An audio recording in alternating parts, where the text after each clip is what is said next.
10년 전으로 돌아가서 제가 20대 초반이 된다면 저는 절대 안 할 거예요. 저도 20대를 살면서 항상 불안하고 막막했던 것 같아요. 안녕하세요, 병원부자입니다. 오늘은 제가 20대 때 알았더라면 제 인생이 완전히 바뀌었을 이야기들을 전해드리려고 합니다. 일단 제 소개를 간략히 드리자면 저는 현재 30대 초반이고 대기업 직장 생활을 10년 했습니다. 현재는 퇴사를 하고 온라인 사업을 하고 있고요. 현재 30대 초반, 자산 상위 1%에 속하고 제가 원하는 삶을 주체적으로 살아가고 있습니다. 불과 몇 년 전까지만 하더라도 늘 미래가 불안하고 막막했어요. 그래서 지난 시간들을 돌아보면서 미리 알았으면 좋았을 것들을 정리해보았습니다. 이 영상에서는 단지 좋은 말이 아니라 제가 수많은 시행착오 끝에 정리한 시간과 비용을 아낄 수 있는 압축된 경험을 들으실 수 있으니까요. 꼭 끝까지 시청해주세요. 첫 번째는 미라클 모닝 하지 말라는 겁니다. 저도 20대 때 남들이 좋다는 자기계발 다 해봤습니다. 미라클 모닝, 새벽 독서, 영어 스터디, 운동,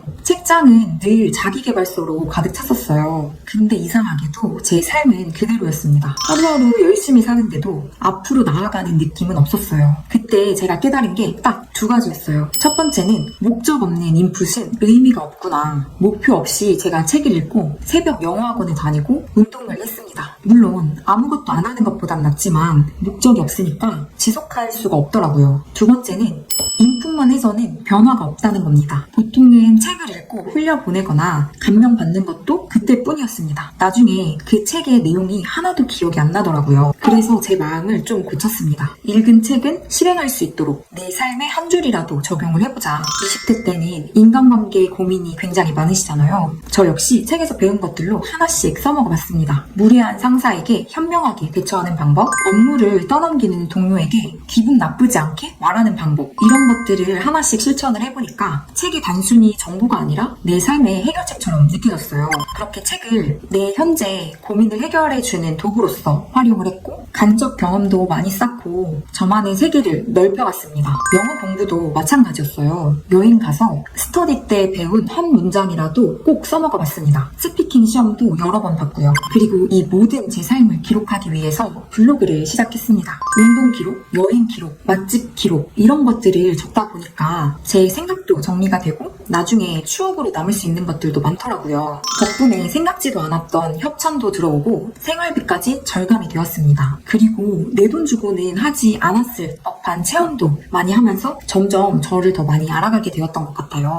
이렇게 작은 아웃풋들이 쌓이니까 조금씩 변화가 보이기 시작했습니다. 그래서 새벽 기상해라, 운동해라, 독서해라 이런 말들이 핵심이 아니라 인풋을 넣었으면 반드시 아웃풋을 내야 한다는 걸 강조하고 싶습니다. 두 번째는 적성을 찾는 거예요. 근데 이건 생각만 하지 않으셨으면 좋겠습니다. 내가 좋아하는 적성을 한번 찾아보는 노력을 해보셨으면 좋겠어요. 저는 대학 전에도 대학생활 때도 하고 싶은 게 없었습니다. 그냥 학교 생활 열심히 하고 좋은 회사를 취업하는 게 목표였죠. 운 좋게 제가 대기업에 입사를 했지만 어느 순간 현타가 왔었어요. 이 일을 내가 20년, 30년 더 할 수 있을까? 내가 좋아하는 일은 아니더라고요. 그래서 적성을 찾고 싶어서 이것저것 테스트도 많이 했고 성격 유형 검사도 해봤습니다. 할수록 제 머릿속만 더 복잡해지더라고요. 그러다가 우연히 친구를 만나서 제가 흥미로운 이야기를 듣게 됐는데요. 나도 해볼 수 있겠다, 재밌겠다 하고 무턱대고 실행을 했습니다. 그게 바로 그때 당시 스마트 스토어 위탁 판매였습니다. 하나씩 제가 실행을 하다 보니까 결국 퇴사할 수 있는 기반을 만들었습니다.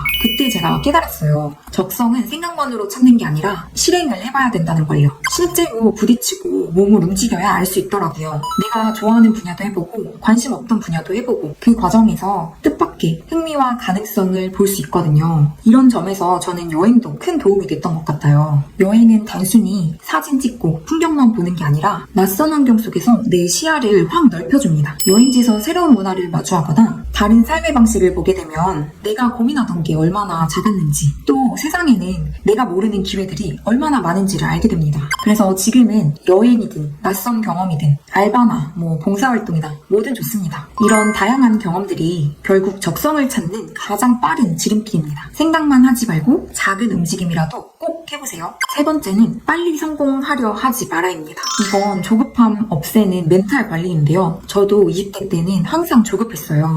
무언가 빨리 성과를 내야 하고 한 번에 잘 돼야 된다고 믿었죠. 그래서 조금만 결과가 안 나오면 스스로를 괴롭혔습니다. 나는 안 되나 보다 하고 쉽게 흔들린 적도 많아요. 그러다 보니까 제가 단기 성과에만 집중하게 되고 세상을 근시안적으로 보게 되었습니다. 단기 성과만 바라보다가 중요한 기회를 놓친 적도 많아요. 그래서 제 마음을 고쳐먹고 오늘 하루에 집중을 하자. 오늘 하루에 최선을 다하고 5년, 10년 뒤에는 내가 원하는 목표에 도달할 거다. 이렇게 속도가 아니라 방향에 집중을 하다 보니 마음이 한결 가벼워졌습니다. 그때부터는 당장 작은 실패에 쉽게 흔들리지 않고 꾸준히 나아갈 수 있었습니다. 조급함을 내려놓고 나니까 오히려 더 많은 기회들이 눈에 보이더라고요.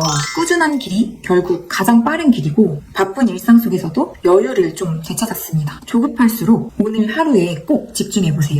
네 번째는 체력 관리입니다. 저도 20대 때는 영원히 건강하고 에너지가 넘칠 줄 알았는데요. 저는 원래 운동을 좋아하는 타입이었고 꾸준히 해왔었어요. 근데 회사 다닐 때 갑자기 바빠지던 시기가 있었어요. 그때 제가 운동을 잠깐 쉬었거든요. 근데 점점 체력이 떨어지면서 사소한 일에도 쉽게 지치더라고요. 예민해지고 부정적인 생각이 들고 멘탈도 쉽게 무너지는 걸 느꼈어요. 그때 제가 성격은 체력에서 나온다는 말을 뼈저리게 느꼈습니다. 몸이 건강해야 실행할 힘도 생기고요. 친절함이나 긍정적인 태도도 유지할 수 있습니다. 그래서 제가 생활 속에서 할 수 있는 것부터 다시 실천을 했어요. 엘리베이터 이용 안 하고 계단 오르기, 이동은 한 정거장 전에 내려서 걸어가기, 밥 먹고 10분 산책하기, 이런 사소한 것들요. 그렇게 조금씩 움직이다 보니까 다시 운동할 힘이 생기더라고요. 지금은 러닝도 하고 필라테스도 하면서 함께 근력을 키우고 있습니다. 체력 관리는 단순히 외모 관리가 아니고요. 집중력, 실행력, 그리고 회복력까지 인생의 모든 에너지가 체력에서 나오더라고요. 이건 20대 때부터 습관이 되어야 30대, 40대 자연스럽게 이어집니다. 오늘부터라도 꼭 몸을 챙기세요. 작은 움직임이라도 여러분의 선택과 성장에 강력한 원동력이 될 겁니다. 다섯 번째는 사람 많이 만나지 말라는 거예요. 20대 초반에 저는 사람을 많이 만날수록 인맥이 쌓이고 어릴 때 친구들은 영원한 줄 알았습니다. 그래서 모임이면 빠지지 않고 술자리에도 대부분 다 참석을 했었는데요. 하지만 20대 후반쯤 되니까 환경이 바뀌고 공감대가 달라지면서 자연스럽게 멀어지는 관계들이 많았어요. 그러다 어느 순간 이게 내 시간과 에너지가 다 새고 있다는 걸 깨달았습니다. 그때부터는 관계의 수보다 깊이에 더 집중을 했어요. 가치관이 맞는 친구 몇 명과 진심으로 시간을 보내고 부모님과 대화를 더 늘리고 나 혼자만의 시간을 충분히 확보했습니다. 그렇게 하니까 깊은 생각을 할 수 있게 되고요. 정말 중요한 내 인생에서 결정할 것들을 명확하게 결정할 수 있는 생각의 힘이 길러지더라고요. 친구 수가 많다고 해서 인생이 풍요로워지는 건 아니에요. 내 삶의 방향에 맞는 관계의 질이 훨씬 더 중요합니다. 20대 초반이라면 모든 관계를 억지로 붙잡기보다는 나 자신에게 집중을 하고 내가 원하는 삶을 설계하는 시간을 충분히 확보하세요. 여섯 번째는 돈 공부는 미루지 말라는 겁니다.